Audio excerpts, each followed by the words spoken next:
a minute of silence in remembrance of young Rex Kanyike Masai, who lost his life yesterday.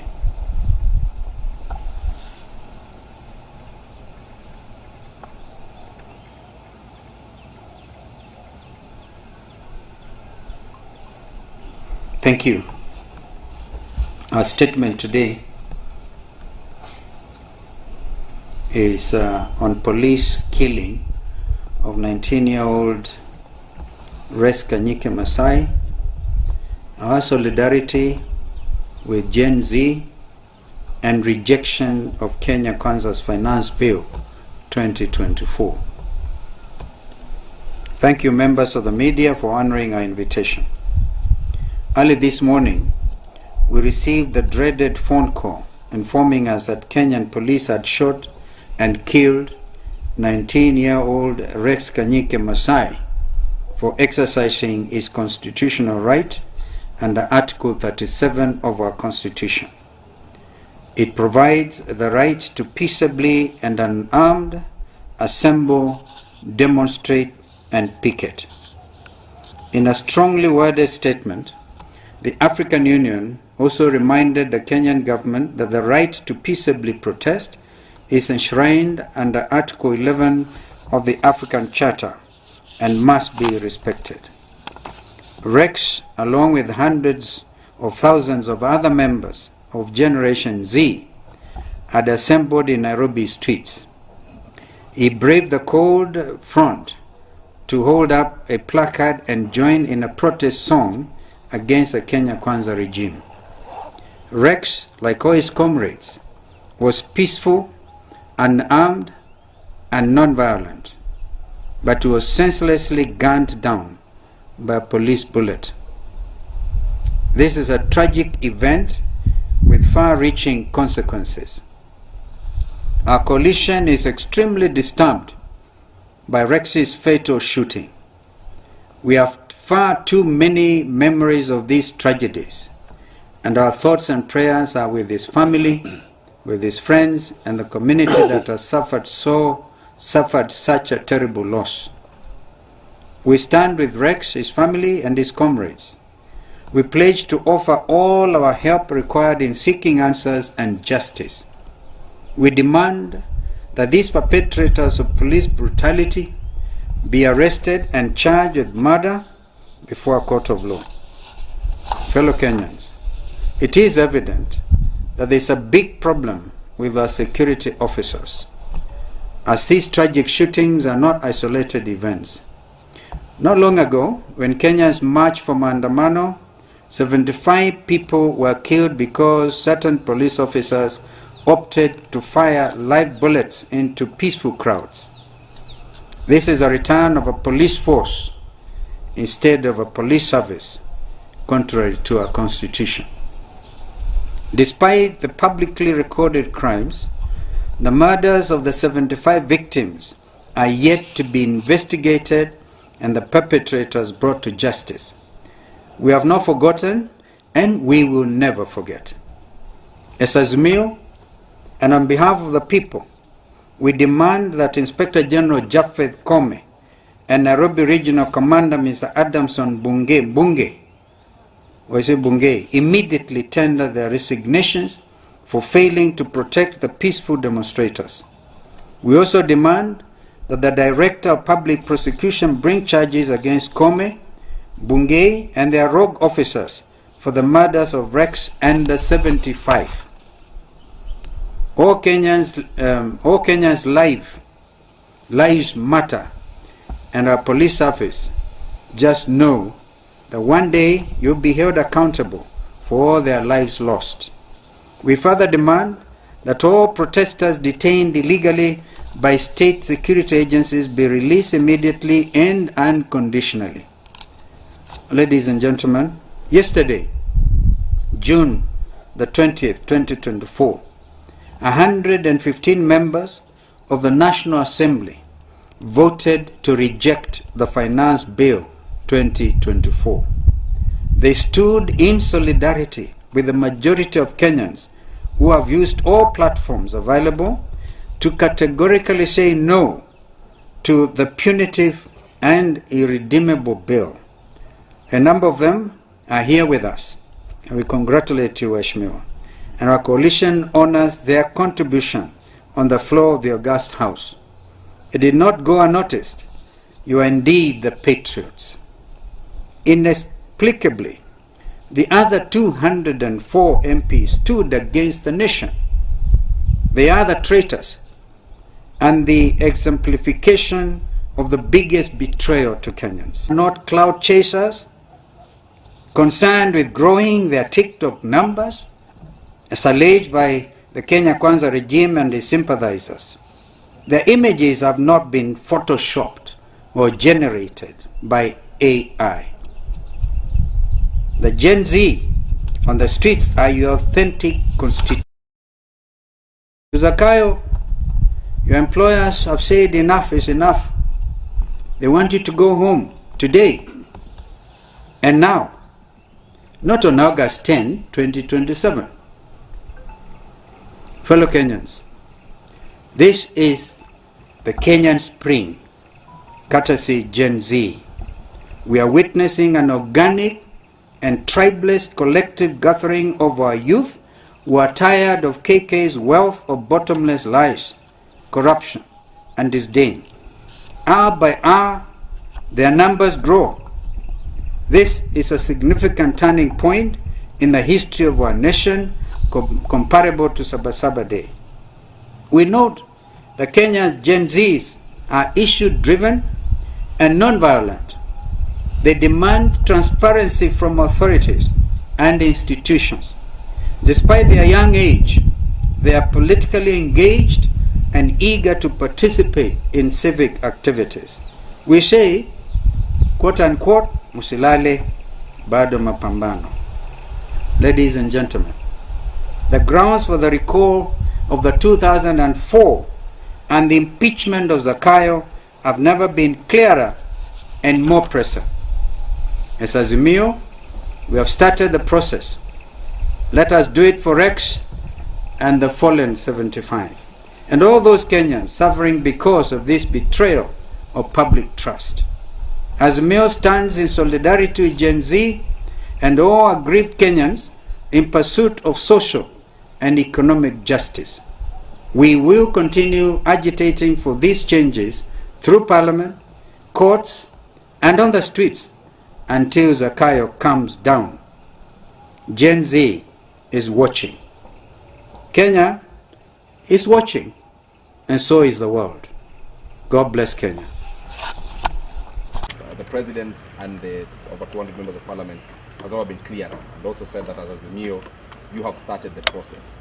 Will you kindly be clear on it? Is it to mean that you would start, or you have started, an impeachment process against President William Ruto? By the way, some of our colleagues would have been here, like Mheshimiwa Jeremiah Kioni, Jubilee Secretary General, our sister Martha Karua, already in Nakuru, with the Limuru 3 deliberations.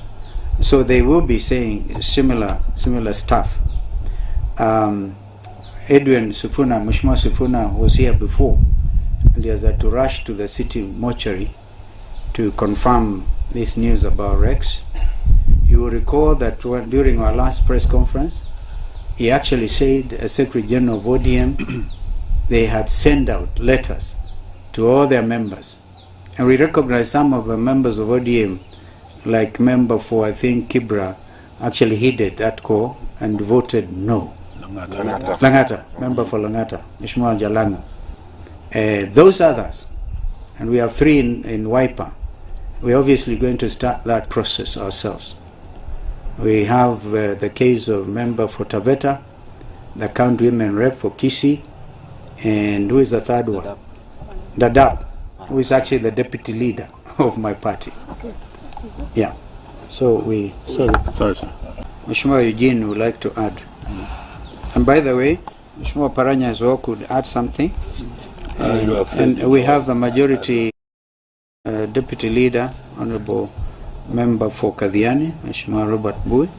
You may want to say something, but you are giving them instructions. This struggle continues. Mheshimiwa Pio Wandai would have been here that he left very early for Unguja. They have done a brilliant job. Okay. I think on the issue of the 204, as His Excellency has said, the sanctions are clear as to the recourse that the parties will have against the defunct MPs who actually betrayed the cause. But as to whether William Ruto is impeachable as a president, the Constitution is actually very clear. And the Law Society, I think, had already given an indication that they are concerned about certain things that he has done that actually constitute grounds for impeachment. And those are being compiled. And wherever and whenever a president violates the Constitution, there are grounds enough that the Constitution sets out. He's not above the Constitution, he's not above the law, and he can be impeached. So that is one option that is on the table. You are aware that our courts found the deployment of our police officers to Haiti as being unconstitutional. You are aware that he has defied the courts and gone ahead and insisted, just the way he has pushed this draconian bill down the throats of Kenyans. He has pushed that decision to deploy to Haiti against court orders. There are things that he has done in blatant violation of our Constitution that constitute grounds for impeachment. So we want to make it very, very clear that as a coalition, working with the LSK and other interested parties, we are working on it. And that is very, very clear. But also for the media, I think we want to thank you for the highlighting of this very successful protest by the GenZs. You are also victims. Many of you actually got injuries. We say poorly to you, but we are also saying you must join us in taking action against this police brutality. And we're not just talking about our local media, the international media also. I saw one international foreign reporter who was injured. And we are happy that the international media took interest in this matter. We saw Al Jazeera, we saw CNN, and we are happy with that coverage and support that we received. But however, we are still very concerned that the international community, our partners, have been very quiet. Blatant violation of human rights in Kenya, both last year when we had our demos, our friends in the UK, in the US were quiet. And they turned a blind eye to the violation of human rights in Kenya now and last year. We are happy the AU has come out. But why are our international friends quiet? Is it because they have their blue-eyed boy, their puppet here? They do not want to condemn when he's doing blatant things like what we have seen, the death of this young man and 75 others. When there is corruption, other nations have been sanctioned. We saw the Speaker of the Ugandan Assembly being sanctioned by one of the countries. But when we have corruption in Kenya, a blind eye has been turned to William Ruto and the endemic corruption in the Kenya Kwanza government, including the fertilizer scandal we saw recently. The minister is still serving. Why are there double standards, we dare ask? Thank you. Thank you. Wycliffe. Thank you very much. First of all, I want to bring the apologies of a cold. I want to bring the apologies of my party leader, Raila Amolo Odinga. He has just from South Africa and is trying to rest, so he could not make it here. But he's with us.